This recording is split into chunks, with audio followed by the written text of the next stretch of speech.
Gertrude Melusi was a woman of dignity and quiet fortitude.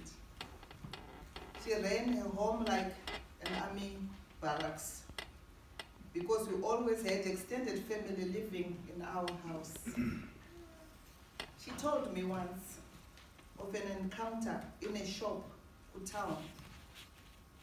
She stood in a queue to buy an item and was ignored by the white maiden who was serving the white people first. In exasperation, she shouted in a strong voice, "Serve me first, I'm not a tree."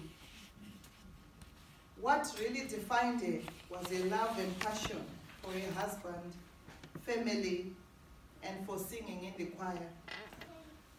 The Melusis were the children of the great evangelist John Mafa Melusi. He was a choir conductor and all his 10 children sang well.